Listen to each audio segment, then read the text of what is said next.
Ahora damos paso a la intervención de María Ángeles Blanco, abogada civilista especializada en derechos de las personas con discapacidad, derechos LGTBI y en familias monomarentales y diversas. María Ángeles cuenta con una formación interdisciplinar y una clara vocación por la justicia, desde una mirada feminista e inclusiva. Actualmente es delegada de Derechos Humanos y coordinadora de incidencia en Confederación Aspace, desde donde trabaja en la promoción y la defensa efectiva de los derechos de las personas con parálisis cerebral. Damos paso a la ponencia, la discriminación interseccional de las mujeres LGTBI con discapacidad. Un análisis desde la práctica jurídica. Un fuerte aplauso para ella.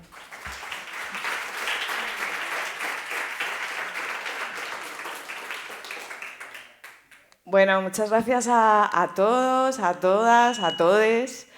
Muchas gracias a las compañeras. La última parte ya no lo he escuchado tan bien, porque esto es lo que tiene tener una discapacidad múltiple, que uno sea sorda y tras bambalinas donde no me voy a enterar mucho. Voy a corregir una cosa, ya no estoy trabajando en Aspace, ¿vale? No pasa nada, pero sí quiero decirlo, sobre todo porque hay personas de Aspace aquí, ¿vale? Y bueno, es algo una decisión que tomé en enero y emprendí un poco mi camino por solitario. Sí, es verdad que por contra sí puedo deciros que formo parte del Consejo Nacional de Discapacidad y que formo parte de la Federación Estatal LGTBI, ¿vale? Entonces, bueno, voy a tratar... no sé dónde está el PowerPoint, la verdad.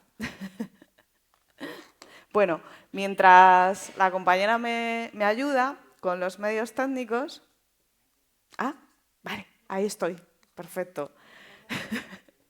¿Veis? Esta es la fotografía de este año en el Orgullo, donde yo ya decidí tunear la bandera LGTBI. Porque tú buscas mujeres LGTBI en Google, como estáis diciendo, y aparte de salirte yo 20.000 veces, no te sale nadie más.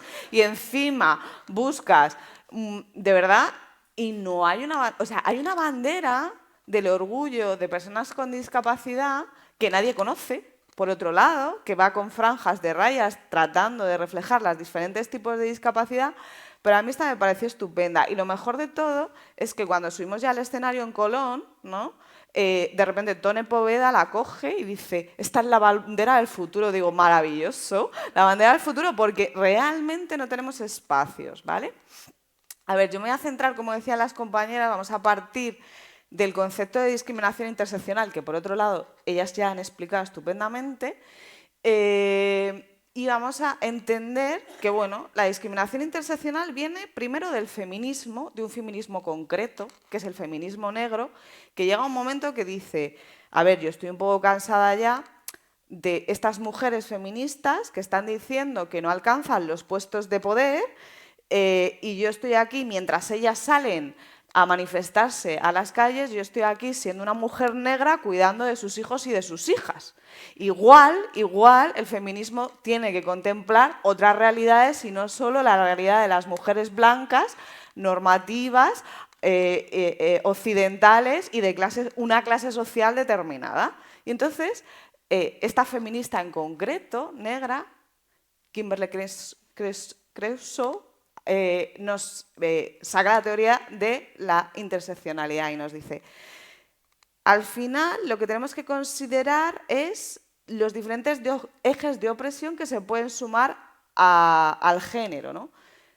Para mí, el primero de ellos es la clase social, ¿eh? Porque claro, o sea, yo puedo tener una situación de discapacidad y tener la suerte de poder trabajar y mi situación no va a ser la misma de una persona con discapacidad que no tiene la suerte de trabajar y de poderse proveer recursos. Y así con todo. La clase social a mí me parece que junto al género lo atraviesa todo. Pero luego hay otras realidades, ¿no? La realidad migrante, está claro, ya he puesto el ejemplo. La realidad de la discapacidad, donde evidentemente la posición que tenemos las personas con discapacidad en un mundo en el que todavía nos cuesta mucho acceder al mercado de trabajo. Es que solo 1 de cada 4 personas con discapacidad trabajamos. 1 de cada 4. Y de ese 1 de cada 4, solo un 1,1% lo hacemos en el mercado ordinario. El resto está insertada en centros especiales de empleo, que está muy bien porque su labor es fundamental y hay que apoyarlos. Pero hay un problema y es, sobre todo, la capacidad económica que va a tener esa persona, porque va a estar generalmente topado por el salario mínimo interprofesional, ¿no? Y cuando la discapacidad nos cuesta mucho, porque tiene un sobrecoste que, por cierto, nadie cubre, pues esto es muy complicado. He puesto un ejemplo de lo que sería la presión de discapacidad. Y luego estaría la pertenencia, en la ponencia de hoy, claro, al colectivo LGTBI. Claro, esto al final, a mí me dicen, a ver Ángeles, dinos, porque claro, yo me dedico a lo que me dedico por lo que soy. Realmente no hay mucho misterio, soy una mujer lesbiana con discapacidad y por eso me dedico a defender los derechos de las personas con discapacidad y del colectivo LGTBI. Me dicen, pero a ver, Ángeles, ¿a ti por dónde te discriminan más? ¿Por ser tullida o bollera? Digo, a ver... Claro, o sea, no, me discriminan por las dos. O sea, no me lo dicen así, me lo preguntan bien, yo quería utilizar las palabras. Digo, a ver, me discriminan por las dos, me discriminan porque ocupo una posición en el mundo que es diferente a la de otra persona, ¿no? Claro, no es lo mismo ser un hombre y tener una discapacidad que tu sexualidad no va a estar bien vista tampoco y como mucho te van a dar la solución de la prostitución, ¿eh? Pero, desde luego, si una mujer es peor, porque te va a poner en otra posición de partida, que es, cuidado, no te me embaraces, ¿vale? Entonces, ahí se ve claramente. Esto nos va a atravesar toda la sesión y lo que voy a tratar de hacer es hablar de cómo estos ejes de opresión hacen que al final las mujeres LGTBI básicamente no salgan del armario. Hacen que tú pongas en Google y aparezca yo 20 veces, ¿vale? Lo primero que vamos a entender es el eje de opresión de la discapacidad, que es el capacitismo. En el capacitismo, lo que ocurre es que nos están viendo desde dos lugares extremos, pero que son las dos caras de la misma moneda, ¿eh? Nos pueden ver como pobrecitas nosotras, mujeres con discapacidad, que somos menos válidas, que tenemos menos capacidades. Y esto todavía, ¿no? La sociedad empieza a entender que está mal, ¿vale? Que esto ya igual no está bien decirlo, que somos niñas eternas. Toda esta lógica todavía del pobrecita se empieza por lo menos a ver. Pero hay la otra. La otra es peligrosísima. Porque es... A mí, el otro día, le decía a un compañero, nos despedimos, claro, habíamos tenido... Estoy en la federación y a la federación le cuesta todavía adaptar los espacios para mí. Ya hemos tenido el fin de semana de ejecutiva, yo estaba reventada, y me dice, ¿estás cansada? Yo pensaba que me lo decía en un de simpatía, digo, sí me nota, y me dice, bueno, como todos. Digo, ¿cómo que como todos, señor mío? Yo me he tenido que levantar a las 7 de la mañana para poder coger el metro, que me tarda media hora, porque el vagón no está adaptado, porque no sé qué, no sé cuántos, y luego no es lo mismo estar en la silla todo el día que no estarlo. Entonces, esa parte de exigirnos o de sobreexigirnos que nos desempeñemos como si no tuviéramos discapacidad, que es seamos heroínas, superemos la discapacidad, ¡wow! Es el capacitismo, pero por el otro lado, ¿eh? Entonces, el capacitismo tiene esas dos manifestaciones y entonces o nos deja diciendo tú no vales para nada o nos dice ¿no quieres igualdad? Pues venga, a desempeñar como el resto. Y sin apoyos y sin adaptaciones. Y las dos cosas son capacitismo, ¿vale? Como esta charla va de mujeres, yo se me ocurrió una idea y dije, les voy a poner los símbolos de la discapacidad. Digo, por si veis alguna mujer ahí. No, ¿verdad? Bueno, el símbolo de la silla de ruedas, por cierto, voy a poner la bandera porque, claro, la hice a conciencia, ¿eh? Es una señora con discapacidad, porque es que vamos, esa es otra. ¿Vale? El símbolo de la discapacidad física es un señor. El símbolo de la neurodivergencia es un señor. El símbolo de la ceguera es un señor. Y hay quien dice que estas manos son de señor. Ya esto me parece un extremo, pero lo que sí que es cierto es que no estamos. Y el hecho de que no estemos en este lenguaje, que es el lenguaje comunicativo, hace que realmente las mujeres no estemos presentes. Me ha parecido muy grato verte, Ruth, como presidenta de la asociación, porque, bueno, es verdad que aquí en Rioja me voy a callar, porque tenéis muchas presidentas por ahí, ¿vale? Mujeres. Pero no es lo habitual. Incluso en el ámbito asociativo de la discapacidad, que es la participación pública, no suelen ser las mujeres las que tienen el protagonismo, tampoco. Ahora, lo que cabría pensar es si, además, son mujeres con discapacidad, que esta ya es otra, para que vayamos pillando lo de la intersección, ¿vale? Mujer y discapacidad en este caso. Claro, porque eso sería el romper con esos techos, ¿no? Voy a deciros algunas discriminaciones y en algunas de ellas contaré cosas de la práctica jurídica, ¿vale? Hablan las compañeras de derechos sexuales y reproductivos y a mí me toca una parte que por eso voy a intentar hacer amena, claro, como siempre, pero dureta, porque tengo que hablar de la parte de la discriminación y de la violencia, nada más y nada menos. La primera situación que hay es el tema de las esterilizaciones forzosas. ¿Sabemos lo que es esto? Sí. Mira, hay una persona que me pone cara rara, eso me da para un segundo. ¿Qué es cuando se le obliga básicamente a una persona con discapacidad, solamente por el hecho de tener discapacidad, a hacerse una ligadura de trompas o una vasectomía? Ya está. Problema, ¿creéis que las esterilizaciones forzosas se han hecho sobre hombres o sobre mujeres? Bueno, parece que estamos bien, un 98%. Claro, esto estaba permitido por nuestro Código Penal, ojo, hasta el año 2022, que es antes de ayer. Y se hacía un 2 por 1, que yo llamo, que era, primero te incapacito judicialmente, te pongo la tutela, y en el mismo procedimiento le digo, porque era lo que decía el Código Penal, a el ginecólogo, a 2 ginecólogos que vengan, que siempre eran los mismos, claro, para decir que sí, que está bien esterilizarte, porque tienes discapacidad. Esto se hacía y se permitía. Problema de las esterilizaciones forzosas, aparte de que amputan, ojito, una parte de la vida de la persona, encima tiene unas consecuencias físicas. Las mujeres, y somos muchas aquí, sabemos que con la menopausia van peor los huesos, ¿no? Pues esto en la discapacidad mucho tiempo antes, con la esterilización forzosa. Luego está el impacto psicológico que se daba y se da. ¿Y por qué digo se da? Porque se elimina el Código Penal, que esto era tremendo. Por cierto, en Europa se ha intentado eliminar y no ha salido adelante la directiva europea, sigue vigente en países como Portugal, Italia y, ojo, Inglaterra, que este nos sorprende porque dices, todo parece que van avanzados y de hecho van en muchas cosas que yo hice un proyecto internacional sobre el tema de discapacidad y van avanzados, pero fíjate en esto, ¿no? Y digo, ¿y se siguen dando esterilizaciones forzadas? Sí, explico por qué. Claro, se prohíbe hacer eso, pero ¿puedo yo viciar el consentimiento de una mujer con discapacidad de otro modo? Sí, muy fácil. Me puedo ir a la parálisis cerebral y decir, pues mira, tú que no hablas, yo a la persona que está enfrente le voy a decir que tú lo que tienes es que eres retrasada mental y ya está. Y no te preocupes, que la esterilización forzosa me la firma porque yo que estoy delante, ¿no? ¿Puede hacer lo mismo con una discapacidad intelectual? Sí. ¿Puedo hacer lo mismo con el autismo? Sí. ¿Puedo hacer lo mismo con la discapacidad física? Sí. Si lo que hago es una manipulación en la que te digo, vale, si no te haces eso no vas a tener pareja. ¿Vale? Entonces, el problema de que está muy bien que se haya acabado con las esterilizaciones forzosas.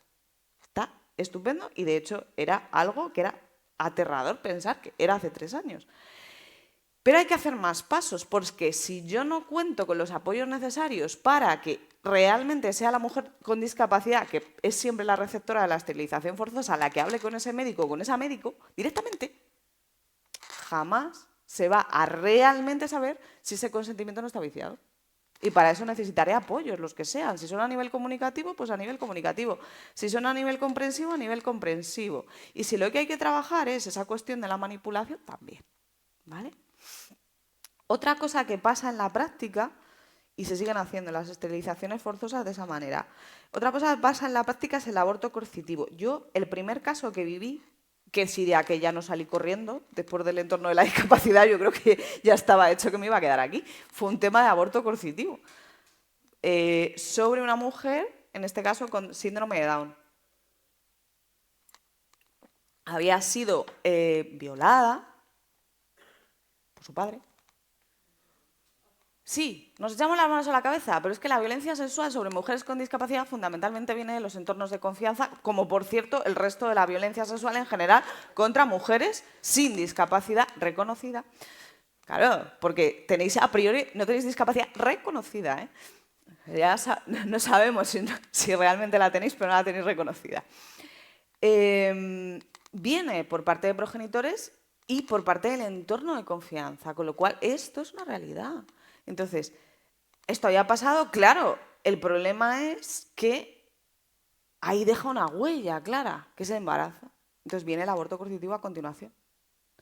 Por eso estaban las esterilizaciones forzosas. Las esterilizaciones forzosas lo que facilitaban era la violencia sexual posterior. ¿Vale? Son dos caras de una moneda muy, muy habitual. ¿La anticoncepción forzosa es habitual? No. Lo siguiente. El tema de los botones, sobre todo, de los botones de anticoncepción, eso es muy habitual en mujeres con discapacidad. Mientras sea algo elegido por la persona, está bien. Pero ¿por qué no trabajamos la educación sexual? ¿Realmente pensáis que no podemos llegar a que las personas decidan por sí mismas? Sí, lo que pasa que es como, si a mí alguien decide ahora hablarme en chino, pues yo no sé chino, entonces no voy a entender lo que me está diciendo. Y muchas veces a las mujeres con discapacidad las estamos hablando en chino. Porque no nos estamos poniendo en sus zapatos. Hoy daba una charla y decía, manejo económico, ¿no? Con el tema de las decisiones, digo, casi toda la discapacidad. Digo, lo que pasa es que nos empeñamos, que tienen que entender cuál es el valor de 1 euro, de 2, de 5, de 10, de 50, de lo que sea. Digo, yo se lo explico con legos y ya verás tú cómo lo entiende. Tengo 10, 20 legos para gastar de presupuesto en mi ocio. La cerveza me vale un lego, no sé qué, me vale la entrada de cine 5.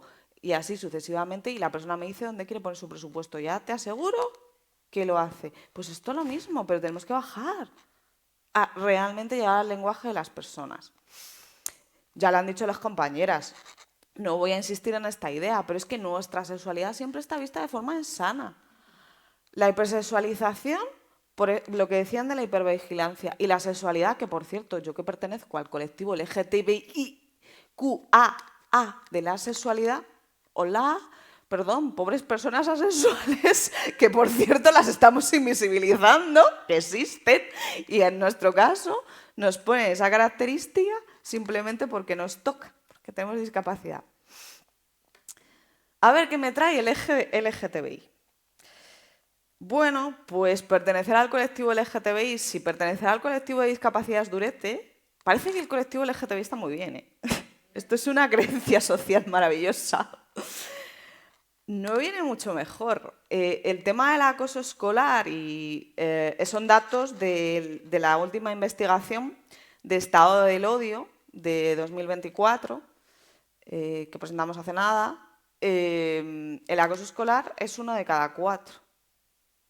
El acoso escolar además tiene especialmente, estos datos ahora los vamos a ver con perspectiva de género porque eso es maravilloso, ver cómo el odio se ceba más con nosotras, pero los que salen denunciando el odio en la tele son los hombres.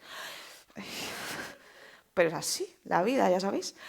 El tema del acoso escolar y la vinculación con el suicidio en el colectivo LGTBI, o sea, es de estudio. O sea, las tasas de ideación y de suicida en el colectivo LGTBI son altísimas. Es que hay mucho acoso, se ha metido mucho, especialmente aquí. Decía que les iba a dar perspectiva de género, creo que la tengo después, pero me da igual porque me la sé. El tema trans es tremendo. O sea, es tremendo. Especialmente mujeres trans. Pero en el cole me da igual, porque los hombres trans también. Luego, no tanto, y os explico por qué, porque no se les nota tanto. Tiene ese mal llamado cispassing, ¿vale? Esa apariencia de realmente concordancia. En el caso de las mujeres, como se nota más, pues más todavía, ¿no? Y el tema de las mujeres lesbianas, mucho más que los hombres gays, ¿eh? Acoso escolar. Ahora veis las cifras. El acoso laboral es un poquito más bajo, pero ojo, un 20%, ¿eh? 1 de cada 5. Eso hace que el 70 con algo por ciento del colectivo LGTBI, de hecho, no salga del armario en el contexto laboral. A ver, si sabes que te van a discriminar, si no te van a dejar seguir la escala. El techo de cristal, ¿qué techo de cristal digo yo en el colectivo LGTBI? Si lo que hay es suelo pegajoso, si no podemos entrar al mercado de trabajo, ¿qué techo de cristal hay aquí? Discriminación es bastante alta y lo preocupante. El tema de los delitos de odio. La discriminación es cuando no me permiten ejercer un derecho en igualdad, ¿no? Yo voy al ayuntamiento y me dicen que la instancia no la puedo presentar porque tengo discapacidad o no puedo entrar al centro de salud porque voy en silla de ruedas o tengo movilidad reducida, ¿vale? Eso es una discriminación. Un delito de odio es otra cosa. Un delito de odio es cuando a mí me atentan contra mi integridad física, es decir, me pegan, me atentan contra mi integridad moral, es decir, me insultan o atentan contra mis bienes personales, es decir, me rompen la silla. Que se ocurra venir. El problema es que, ¿ves? En tan solo un año han incrementado los delitos de odio del 6,8% al 16,25%. Preocupante, muy preocupante. Yo cuando cogí la vocalía esta, que dije, madre mía, ¿dónde me he metido yo? La verdad que la decisión fue tomada casi porque dije, bueno, por lo menos van a ver una persona con discapacidad todo el rato, a ver si abrimos los armarios ya. Cuando cogí esta vocalía, la cosa pintaba mal, porque estábamos a 2 palizas por semana, que yo decía, ostras, pues que estamos a 4, ¿eh? Llevo un año como vocal de delitos de odio. La monitorización es horrorosa. También es una realidad que quiero visibilizar porque, ojo, o sea, hay determinados discursos que ponen el foco en un colectivo, el que sea. Ya hemos vivido Torre Pacheco este verano, ¿no? Pusieron en migrante, lo ponen las personas trans, vale. Pero es que luego vamos el resto, ¿eh?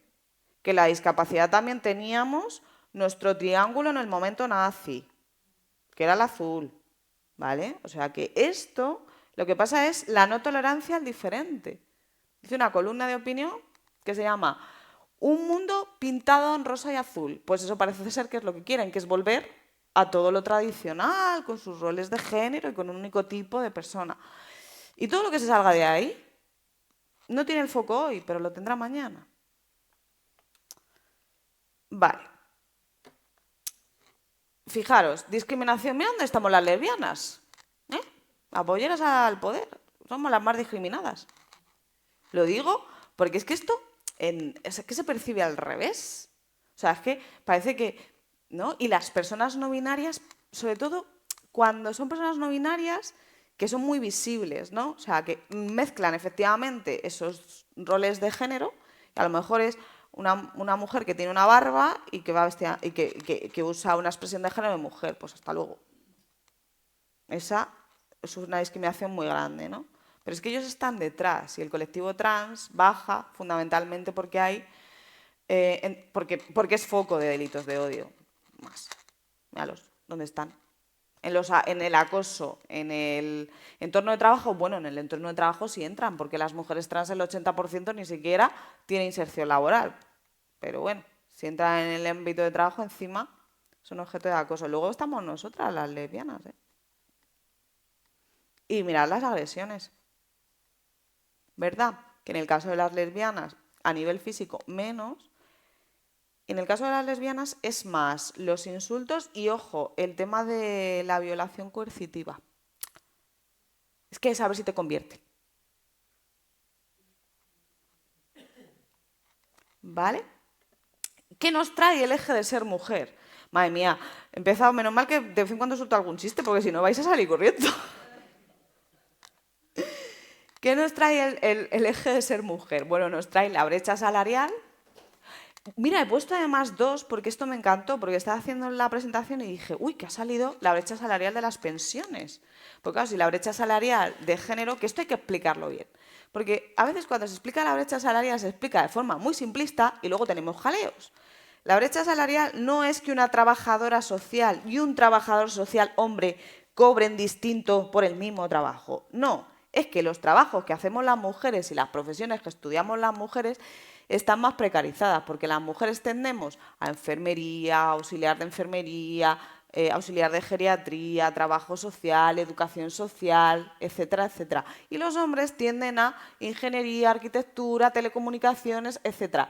Claro, la brecha de género viene dada porque son profesiones masculinizadas, profesiones feminizadas, las nuestras están mal retribuidas y las suyas están bien retribuidas. No es que por el mismo trabajo se cobre distinto. Eso es la brecha salarial, ¿vale? Que es que esto se explica siempre mal y me da mucho coraje. Claro, el problema de esa brecha salarial es que además en la socialización, cuando somos peques, nos están criando, encaminándonos a nosotros en el cuidado y a ellos en lo tecnológico y en las matemáticas, con lo cual no sé yo hasta qué punto esas decisiones son tan libres, ¿vale? Y luego hay otro tema, y es que esto no solo nos perjudica el presente, sino el futuro. Es la primera vez que se saca un informe que estudia la brecha salarial en el marco de las pensiones, donde se ve que ahí se incrementa un 30,7%. Y os preguntaréis, ¿por qué es todavía peor que en el ámbito del trabajo? Bueno, pues que en el ámbito del trabajo no se tiene en cuenta la parcialidad, pero la parcialidad, que somos las grandes trabajadoras a tiempo parcial, porque claro, esto de conciliar es complicadísimo porque no hay medios, pues luego en las pensiones nos repercute un montón, ¿vale? ¿Qué más cosas tenemos? Los techos de cristal. O sea, seguimos sin ser las jefas de nada. O sea, aquí los directivos, cono, sigan siendo ellos. Y seguimos así. Y de hecho el techo de cristal sigue invariable desde siempre. Es decir, se introdujo la interseccionalidad, pero tenían razón las feministas clásicas en esto, evidentemente. La violencia de género por ser mujer es un 31,9%. Ya veréis por qué pongo esto. Y somos las que asumimos el rol de cuidadoras. Bueno, voy a hacer un inciso. Venga, sí, lo voy a hacer ya. Porque el tema de los cuidados, que en la macroencuesta de violencia de género aparece dentro del apartado de violencia estructural, a veces se piensa que las mujeres con discapacidad no ejercemos los cuidados. Y más cuando me veis así en la silla, era esta. Primero, hay una visión capacitista de los cuidados, porque ¿qué es eso de los cuidados? Los cuidados físicos, los cuidados emocionales, pero a mí me encanta, es verdad que no lo he incluido, pero de repente me he acordado, traer analizado los cuidados que ejercen las mujeres con discapacidad en porcentaje y los cuidados que ejercen las mujeres sin discapacidad, porque es buenísimo. Porque cuando lo ves así, dices, uy, si las mujeres con discapacidad cuidan todavía más. Tremendo eso. Vale. ¿Y ahora qué te pasa cuando tienes las tres? Pues te conviertes en ser yo. Y en la posición que ocupo. Bueno, pues cuando tienes las tres, hablo de reconocimiento tardío. Me refiero a un reconocimiento tardío de la orientación sexual o de la identidad de género. ¿Por qué hay un reconocimiento tardío? Pues porque el hecho de que haya solo una persona, no solo soy yo. Hay 4 mujeres visibles LGTBI, pero es que hay 4. Está Ana, que la veréis ahora, está Artemisa y... Ay, no me acuerdo. Y Alicia. Ya está. Y las digo porque solo somos 4. El hecho de que no haya referentes hace que tú te des cuenta de tu sexualidad muy tarde. Y es que de tu orientación sexual. Y luego hago otra reflexión. La orientación sexual es mucho más que con quién me acuesto. Primero, porque como decían bien las compañeras, la sexualidad es mucho más que con quién practico relaciones coitales. Y segundo, porque el hecho de tener una orientación sexual homosexual define quién eres. Y es a veces cuando a nosotros nos aceptan en algunos entornos, me dicen, no, si a mí Ángeles no me importa con quién te acuestes. Y yo digo, madre mía, otra homófoba, otro homófobo, jolín, qué pereza. ¿Por qué? Porque eso no se lo diríamos a una persona heterosexual. ¿Por qué me lo dices a mí? Vale, 5 minutos. Porque soy homosexual y porque estás bajo esta lógica. Claro, el hecho de que no haya referentes es muy complicado para vivir estos procesos. Vivir los procesos de mujeres trans con discapacidad es... Yo conozco a varias, no son visibles. Bueno, sí, Alicia es una mujer trans con discapacidad. Pero no son visibles. Ahora bien, el problema es la violencia que viven. La violencia tanto en el entorno familiar, hay un caso de una mujer trans que la mataban a palizas en su casa y encima no me la admitían en la casa de acogida porque me decían que no estamos en pleno debate de la ley trans y yo, vamos a ver, no me la vais a admitir aquí tampoco porque decís que no es una mujer. Claro, porque encima era un tipo de discapacidad que especialmente no se podía hormonar por una cuestión física y no me admitían a una mujer trans en la casa de acogida. Y yo, no puede ser.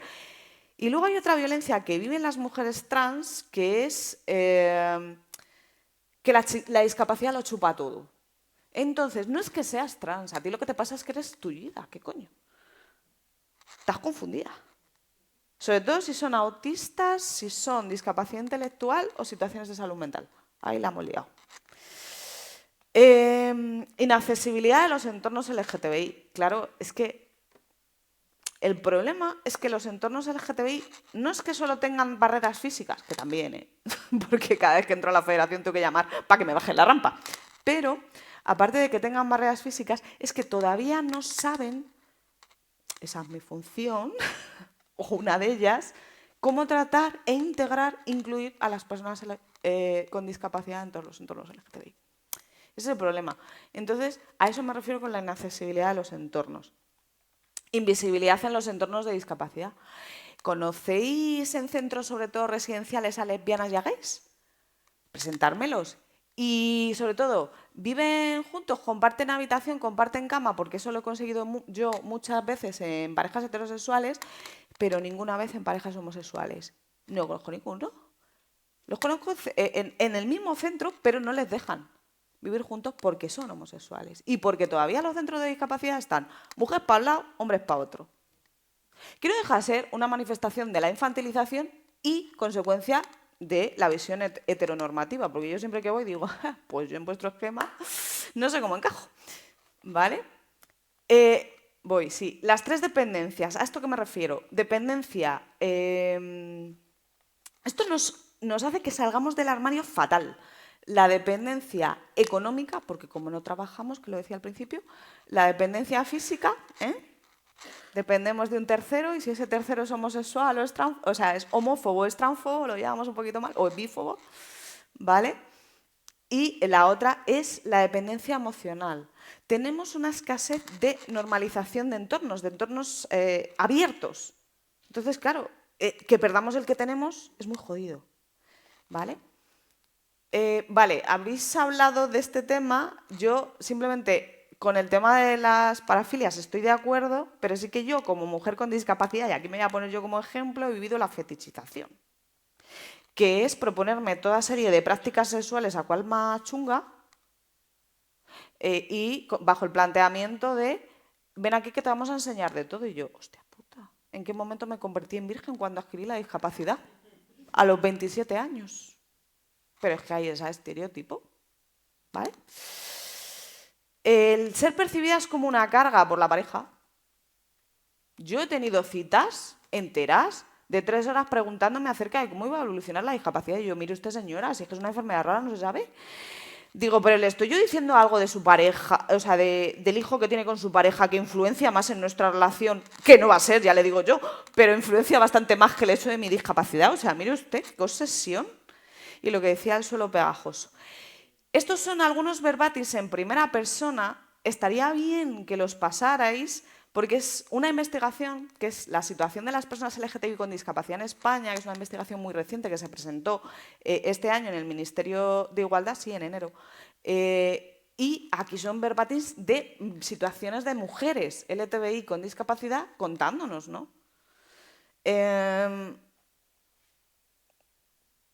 Bueno, aquí es una mujer trans contando el tema de su casa, ¿vale? El no permitirte llevar a tu pareja a eventos sociales. Bueno, encima tiene discapacidad.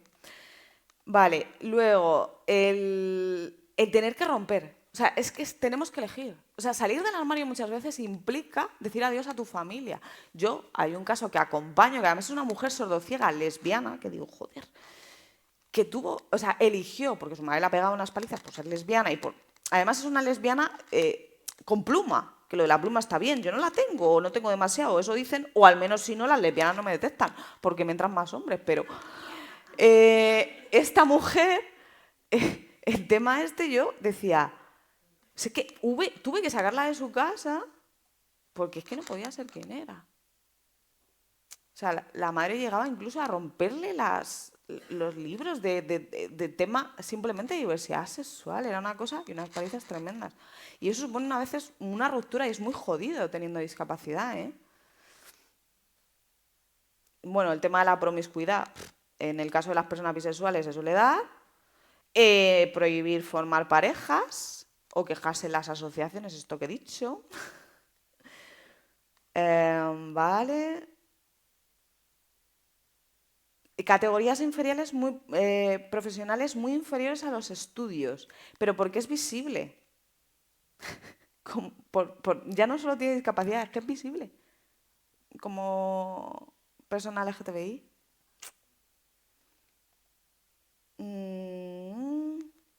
Vale. A ver, os he traído un montón. Ah, esta es buenísima. La del ginecólogo. Pero es que esto es tremendo. Porque además, en términos de violencia sexual, a mí me ha pasado que se han comido la violencia sexual en los hospitales así. Pues claro, no las miran. Como está la creencia de que no puede haber relaciones sexuales, no las miran. Que no, que te dicen que no. Y que esto sigue pasando, ¿eh? Pues si encima le dices que eres lesbiana, ya ni te cuento. O sea, hasta luego. Vete por aquí. ¿Vale? Bueno, pese a todo, y ya sé que me he pasado, yo lo que quiero decir es que, uno, necesitamos romper los armarios de la discapacidad, que necesitamos formación que necesitamos que, ojo, la formación en sexualidad, que hay tan poca, que se da en discapacidad, incluya la diversidad sexual, porque si no vamos finos, que necesitamos formar en los propios entornos LGTBI sobre discapacidad, que los referentes son absolutamente importantes, y luego hay algo que yo digo, necesitamos una agenda política propia. No hay nada. La única asociación que se fundó de personas LGTBI con discapacidad era de hombres. Y ya está, ya no digo nada más.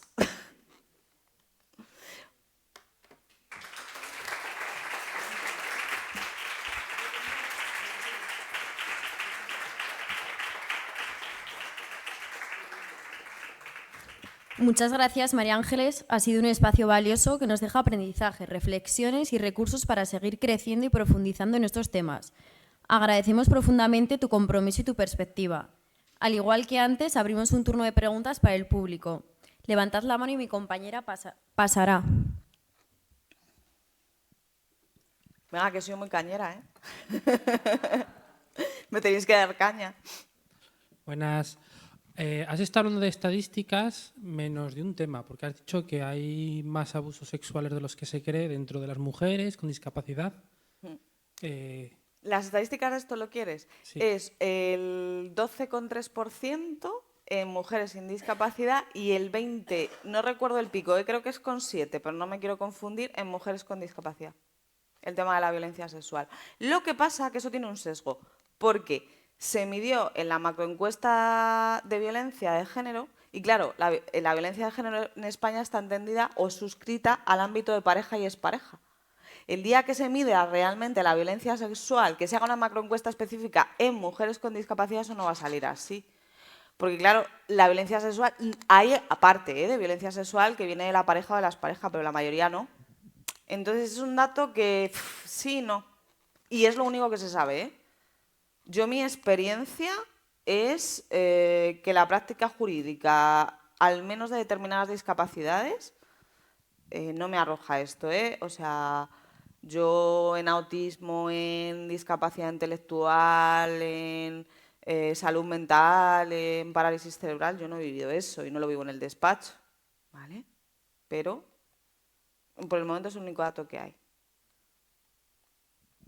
Y luego habías dicho que el tema de las palizas a las personas, a los transexuales en especial, creo que habías dicho, Sí, habías dicho sí lo dos a la semana, pero 4. cuatro, ¿no? Sí. 2 cuando cogí la vocalía en octubre del año pasado y 4 ahora. Pero vamos, llevamos en ¿a qué 4 desde el orgullo. Sí, pero ¿a qué nivel? ¿A nivel local, regional? Ah, no, a nivel España. No. A nivel España, eso. Y no solo es a personas trans, es a personas en general del colectivo. Es verdad que las personas trans se llevan la mayor parte, sobre todo las mujeres, pero es a todo el colectivo. Qué poca caña me quieren dar aquí. Pues nada. Bueno, si no hay más preguntas, muchísimas gracias, María Ángeles, por tu labor incansable en favor de la diversidad, por tu intervención de hoy que nos inspira y nos impulsa a seguir luchando. Un fuerte aplauso para ella.